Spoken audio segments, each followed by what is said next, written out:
여러분, 한국에서 해외 송금을 하는 경우가 많이 있습니다. 그 이유를 보면 유학 자녀를 위한 그 유학 자금, 그리고 체재비, 그리고 집을 구매한다든지 투자용 부동산을 순수하게 구매한다든지, 또는 그 해외 직접 투자라고 해서 법인이 직접 투자하는 경우가 대표적이라고 할 수가 있겠죠. 그런데 이제 종류에 따라서, 그리고 보내시는 분의 신분에 따라서 그 방법과 절차, 그리고 금액 한도 등이 달라집니다. 이번 영상에서는 그 해외 송금에 대한 종류, 그리고 절차, 방법, 송금 시 알아두면 좋을 만한 그런 꿀팁의 순서대로 알려드리겠습니다. 영상 끝까지 봐주시고 도움이 되셨다면 좋아요, 그리고 구독 부탁드립니다. 안녕하세요. 페이스북 미국 부동산 투자의 모든 것 미부모의 운영자 최천훈입니다. 저는 현재 스카이 부동산 투자회사와 스카이 UTV도 운영하고 있습니다. 이번 영상에서는 한국에서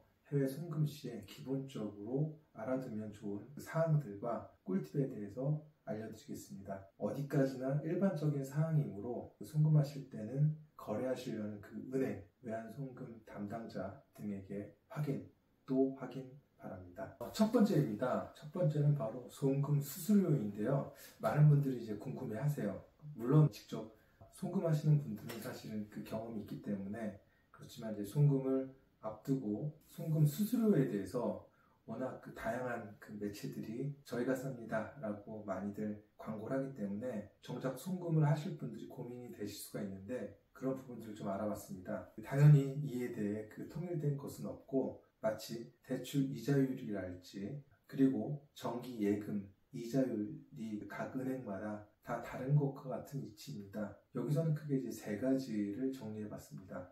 우선은 실시간 송금 수수료를 조회해주는 사이트가 있습니다. 이것을 좀 적극 활용할 필요가 있겠는데요.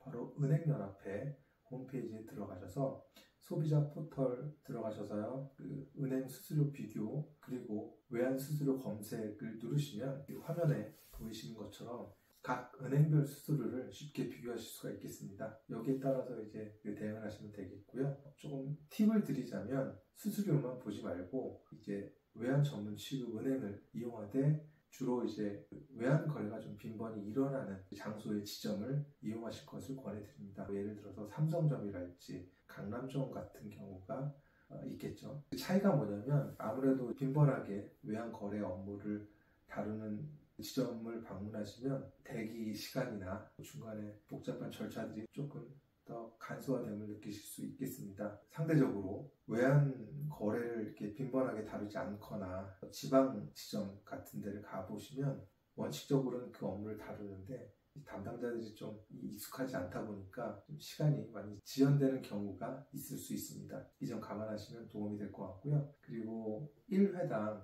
송금액이 $5,000 이하이면 핀테크 서비스 이용이 유리할 수도 있겠다는 것입니다. 요즘 많이 이제 핀테크 기업들마다 선전하는데 대표적으로 많이 이용하고 또 알려진 곳 중에 하나가 바로 바이어와리라는 기업인데요. 2024년 11월 기준으로 그 홈페이지에 공지된 사항을 말씀드리면, 한국에서 미국 송금할 경우에 300만 원 이하일 경우에는 3,000원의 수수료가 붙고요. 300만 원 이상, 500만 원 이하의 송금 시에는 2,000원의 수수료가 붙습니다.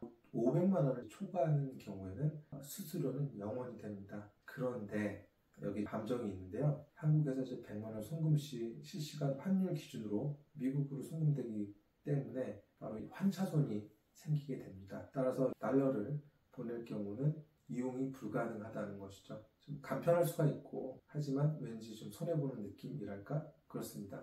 이런 원리를 잘 이해한 후에 이용하시면 좋을 것 같습니다. 그리고 원화를 달러로 송금하는 경우입니다. 아마 여러분들 이용해 보신 분들은 그 수수료가 여러 가지 명목으로 여러 번 떼이는 것을 경험해 보셨을 것 같은데, 대표적으로 전신한 환전 수수료가 있습니다. 이것은 말 그대로 은행에 갈 때 달러를 가져가시는 경우보다는 원화를 가져가셔서 또는 기존에 예금되어 있는 원화를 실시간으로 환전을 하시는 거죠. 그 환전된 금액을 가지고 국제송금을 하게 되는데, 바로 이때 처음으로 붙는 게 전신한 환전 수수료입니다. 달러를 환전하면서 그 환차손이 발생하는 거죠. 그리고 다음으로 전신료 및 송금 수수료가 있습니다. 이제 달러를 해외로 보내는 송금 수수료, 그리고 또 여기에 중개 수수료가 붙습니다. 중개 수수료는 달러를 해외로 보낼 때 중개 금융기관이 있거든요. 여기서 수취하는 수수료이고 정액으로 부과됩니다. 그리고 수취 수수료가 있습니다. 수취인의 금융기관에서 미국 달러를 받을 때 발생하는 수수료이고 이것도 정액으로 부과가 됩니다. 여기서 보내서 끝이 아니라 그 중개기관을 통해서 내가 예치하고자 하는, 송금하고자 하는 미국 현지 은행도 바로 이 수취 수수료를 부과를 합니다. 근데 보통 고객의 등급에 따라서 이 수취 수수료가 0원이 되는 경우도 있습니다. 달러로 보냈을 경우는 수취 수수료가 붙지만 수취 환전 수수료가 붙는 경우도 있습니다. 수취인의 금융기관에서 달러를 현지 통화로 바꿀 때 발생하는 수수료이고, 이것은 이제 미국 현지 은행이 아니겠죠. 미국 외 다른 국가들의 은행에서 발생하는 수수료가 될 수가 있습니다. 그리고 두 번째입니다. 연간 무증빙 송금 한도액입니다. 2023년 7월부터 내국인의 무증빙 해외 송금 한도가 기존의 5만 불에서 연간 10만 불로 증액이 되었습니다. 근데 이게 많이 늦었던 거죠. 관련 법이 제정된 지가 1999년이었었고요. 이 기준들이 지금까지 쭉 왔었죠. 그러다가 20년이 훌쩍 넘은 2023년 7월부터 개정이 되었습니다. 그리고 무자료 건당 송금은 5,000불 그대로 유지가 되고 있고요. 1만 불 송금 시 국세청에 통보하는 것도 유지되고 있습니다. 기존에 유지되어 왔던 것들이기 때문에 크게 달라지거나 불이익을 받는 경우는 없고요. 그리고 실제로 이제 은행에 가보면 이제 1회당 5,000불 초과 시 그 목적을 물어보게 됩니다. 어디 왜 보내시는 거예요? 그러나 무증빙 기준 내에 있기 때문에 단지 귀찮고 가급 온라인 송금을 이용하는 경우에는 좀 더 간편해질 수가 있다. 그리고 온라인 송금에 대해서 좀 추가적인 사례를 말씀드리면 하나은행 기준으로 했을 때 1회당 1일당 송금 한도는 10만 불까지 가능합니다. 유학생의 경우에는 송금 시 연간 20만 불까지 가능합니다. 팁을 드리자면 12월 30일에 10만 불을 송금하고 3일이 지난 다음 해 1월 2일 날 10만 불을 보내는 것이 가능합니다. 사실 그 텀으로 봤을 때는 3일밖에 안 되는 건데 실제로는 2년간의 한도 20만 불을 보낼 수가 있다는 거죠. 이런 점은 또 하나의 팁이 될 수가 있을 것 같습니다. 그리고 외국 시민권자를 포함해서 영주권자 신분 이상 이미 국제 송금 코드를 발급한 경우에 송금액은 그 증빙 가능한 범위 내에서만 정해집니다. 예를 들어 1억 원의 자금 출처 확인서를 발급받았다면 송금의 환율 기준으로 그 범위 내에서만 송금이 가능하다는 것입니다. 그리고 송금 구분별 제한이 있는데 송금의 목적과 그 수취인의 상태에 따라서 송금이 제한될 수 있습니다. 수취인이 법인인 경우 송금이 제한이 될 수가 있는데 내국인이 해외로 송금할 때 수취인이 법인 등이라면 특정한 경우, 예를 들어서 가족이거나 친지에게 송금하거나 해외 본인 계좌로 송금하는 경우에는 송금이 제한됩니다. 그리고 해외 본인 계좌로의 송금이 제한이 되는데요. 내국인이 자신의 해외 계좌로 송금하는 경우에도 그 제한이 있습니다. 가족이나 친지 송금, 그리고 비거주자에게 증여, 비거주자에게 금전대여 등의 경우 송금은 제한됩니다. 그리고 비거주자로 그 사이에 거주성을 변경했을 경우에도 제한을 받을 수 있습니다. 이런 거죠. 송금 보낼 땐 내국인에서 바꾸는 겁니다. 예를 들어서 영주권자 신분으로 전환이 됐다거나 그럼 이제 그 순간부터 비거주자가 되는 거죠. 그랬을 경우에는 지급 증빙 서류를 제출하지 않고 송금하는 것은 허용되지 않습니다. 쉽게 말해서 영주권자로 전환이 됐기 때문에 보내는 그 금액에 대해서는 기존의 혜택들이 사라진다는 거죠. 내국인의 경우에 연간 이제 10만 불 한도로 무증빙으로 보낼 수가 있었던 부분들이 영주권자 등의 비거주자 신분으로 전환이 되면서 송금하려는 금액에 대한 자금 출처 확인이 들어가야 된다는 것입니다. 마지막으로 연간 10만 불 초과 시에 관련 증빙 서류에 관한 것입니다. 이 카테고리들이 몇 개로 나뉘는데요. 예를 들어서 대표적으로 국민 비거주자의 지급증빙 서류, 미제출 송금이 있고 많이 알려져 있는 해외 유학생 체제자 송금이 있고요. 해외 이주자 송금이 있고 재외동포의 국내 재산 반출이 있고 비거주자, 외국인 거주자의 송금이 있습니다. 여기서는 저희가 주로 부동산 투자를 위주로 하는 곳이기 때문에 첫 번째 개인의 해외 부동산 취득의 경우를 알아보겠습니다. 우선 신고수리 대상 거래가 있습니다. 거주자가 주거 이외 목적으로 해외 부동산을 취득하는 경우인데요. 거주자 본인 또는 이제 배우자가 해외에서 체재할 목적으로 주거용 주택을 취득하거나 해외 부동산을 임차하는 경우에 이때는 보증금이 1만 불을 초과하는 경우입니다. 이럴 경우엔 지정거래 외국한 은행장 앞으로 신고 수리를 해야 됩니다. 그리고 신고 수리 요건으로는 대상 국민이 거주자여야 한다는 것이죠. 국내 기업 포함되고요. 그리고 자격 요건은 우리가 일반적으로 말하는 신용불량자, 조세 체납자, 해외 이주, 수속 중인 자 등이 아니어야 합니다. 이럴 경우는 상시적으로 생각해 볼 수가 있는 부분이죠. 취득의 필요성, 부동산 취득이 해외 사업활동 및 거주 목적 등 실제 사용 목적에 적합해야 합니다. 그리고 대상 부동산을 생각해 봐야 되는데, 대상 부동산은 크게 이제 수익용 부동산, 즉 주거 이외 목적의 부동산과 주거용 목적의 주택이 있습니다. 다음으로 사후관리 보고서입니다. 외환거래규정 제9의 9조 사후관리라는 조문 근거입니다. 해외 부동산을 취득한 자는 다음의 보고서를 정해진 기간마다 제출해야 한다라고 되어 있습니다. 우선은 해외 부동산 취득 보고서가 있고요.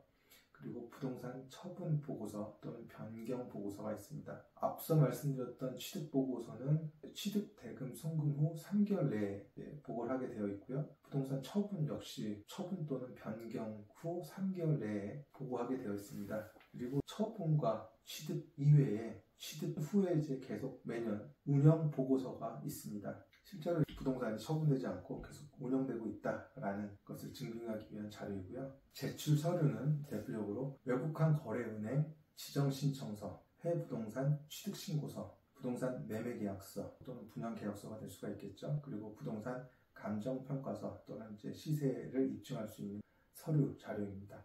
그리고 부동산 등기부, 한국의 부동산 등기부의 개념을 생각하시면 되는데요. 해외에도 미국에도 비슷한 개념의 서류가 존재합니다. 그리고 신청인 및 거래 상대방의 그 실제 확인 서류, 그리고 납세증명서, 주민등록 등본, 신고 수리 신청일로부터 과거 3영업일 이내 발급분에 한합니다. 그리고 신고인의 신분증이 필요합니다. 계속 말씀드리지만 이제 은행에서 요구하는 구체적인 서류나 제출 기준은 송금 목적과 송금인 그리고 수취인의 상태에 따라서 좀 달라질 수가 있습니다. 개인 살펴봤고요. 이제 법인을 좀 살펴볼 것인데, 법인의 경우에는 해외 부동산 투자 시에 개인의 해외 부동산 투자의 경우와 동일한 절차를 밟습니다. 그리고 법인의 경우에 전형적으로 해외 직접 투자를 하게 되는데, 증권 취득, 금전, 대여, 크게 이 두 가지 목적인데요. 이것을 통해서 이제 외국 법인의 경영에 참여함으로써 그 지속적인 경제관계를 맺는 행위입니다. 외국한 거래법 제3조 시행령 제8조 근거이고요. 이 해외 직접 투자의 신고 절차를 보면 설립할 때 해외 직접 투자 신고를 하고요. 그리고 이제 투자 자금 송금을 하죠. 해외 송금에 해당될 것이고, 그리고 보고서 제출, 사후 보고서를 제출합니다. 사후 보고서 같은 경우는 매년 그 처분하기 전까지는 제출 의무가 있고요. 청산이 됐을 때는 청산 자금 수령 또는 그 원금 회수, 사후 관리 의무에 따라서 발생하게 됩니다. 그리고 해외 직접 투자의 유형으로 봤을 때는 앞서 잠깐 소개해드린 것처럼 증권 취득이 있습니다. 대표적으로 지분 투자의 방식이고요. 투자 비율이 10% 이상인 경우가 있고 이제 10% 미만인 경우가 조금 다릅니다. 10% 이상인 경우에는 외국 법인의 그 경영에 참여할 목적으로 취득한 주식, 출자 지분이 되겠는데요. 이 취득한 주식이 그 외국 법인의 발행 주식 총수에서 차지하는 어떤 비율, 이걸 기재하게 되어 있습니다. 그리고 투자 비율이 10% 미만인 경우에는 임원의 파견이랄지 계약 기간이 1년 이상인 원자재 또는 제품의 매매 계약 체결, 그리고 기술 제공, 공동 연구, 해외 건설 수주, 계약 체결 등이 있습니다. 그리고 이미 지분 투자한 외국 법인의 주식을 추가로 취득하는 경우가 있을 수가 있습니다. 다음으로 이제 금전 대여가 있습니다. 대부 투자라고 하는데요. 이미 지분 투자한 외국 법인에 대한 장기 약 1년 이상이 되겠죠. 금전 대여에 해당되는 부분입니다. 그리고 해외 직접 투자 방법으로는요. 외화증권 취득이 있고요. 외화 대부 채권 취득이 있습니다. 그리고 개인 기업을 영위하는 경우가 있고 공동사업에 참여하는 경우가 있습니다. 외화 증권 취득의 경우에는 그 취득의 법인의 신규 설립 그리고 기존 법인의 일부 또는 전부 인수 등이 해당되고요. 외화 대부 채권 취득의 경우에는 금전대여에 의한 투자, 상환 기간이 반드시 1년 이상이어야 됩니다. 그리고 개인 기업 영위에 있어서는 요식업이랄지 세탁소랄지 사진관과 같은 개인 기업을 설립한 경우입니다. 마지막으로 공동사업 참여의 경우에는 해외 사회간접자본 개발사업 SOC 등에 참여하는 경우가 이에 해당됩니다. 여러분, 꿀팁을 정리해보면 6가지 정도를 말씀드릴 수가 있겠습니다. 첫 번째, 연간 한도를 효율적으로 이용하자. 12월 30일 날 10만 불 송금하고 3일 지난 다음 연도 1월 2일 날 10만 불을 송금하게 되면 총 20만 불을 3일 동안 송금하게 되는 효과를 볼 수가 있습니다. 다시 말씀드려서 20만 불을 송금하고 싶은데 별도의 증빙이 없이 보내기 위해서 3일을 소요한다면 연말과 연초 기간을 활용한다면 가능할 수 있다라는 부분입니다. 두 번째, 현지 기업의 투자 시에는 그 기업에 대한 사전 조사를 좀 꼼꼼히 하고 이 회사와의 투자 계약서의 세부 사항들을 조건별로 제대로 검토를 하고 계약을 체결하자는 것입니다. 계약 체결 전에는 문제가 없는데 계약 체결 후에는 이제 그 미묘한 것들이 문제가 될 수가 있습니다. 세 번째, 핀테크 서비스 업체 등의 그 수수료가 적다, 많다라고 하는 부분들은 좀 더 세부 조건들을 꼼꼼히 따지고 그리고 실시간 환전의 원리도 제대로 이해할 필요가 있다는 것입니다. 네 번째, 해외 송금의 기본 원리와 절차를 이해하고 온라인 송금을 좀 적극적으로 활용할 필요가 있다. 송금 수수료에 대한 부분이라면 온라인이 제일 싸고요. 그리고 절차도 좀 간단하다는 장점이 있습니다. 그리고 다섯 번째입니다. 가상화폐이죠. 가상화폐 이용도 원칙적으로 가능할 수 있다 정도로만 말씀드리겠습니다. 그리고 이제 마지막으로 해외 직접 투자 시에 그 투자회사 주식을 적는 난이 있는데 주식 수를 적는 난이 있습니다. 주식회사가 아니어서 예를 들어서 이제 LLC 유언책임회사의 경우에는 주식이 없잖아요. 그러면 그 주식 수를 쓰는 게 아니라 그 사유를 LLC라고 적고 주식수가 아닌 투자 비중만 적으면 됩니다. 처음에 하시는 분들은 헷갈려 하시더라고요. 어디까지나 일반 사항에 대한 개인의 의견을 담았기 때문에 참고만 해주시고 개별적인 상황에 따라서 적용되는 조문이랄지 규정이 좀 다를 수 있기 때문에 더 자세한 상담은 해당 전문가에게 반드시 꼭 문의해 주시기 바랍니다. 감사합니다.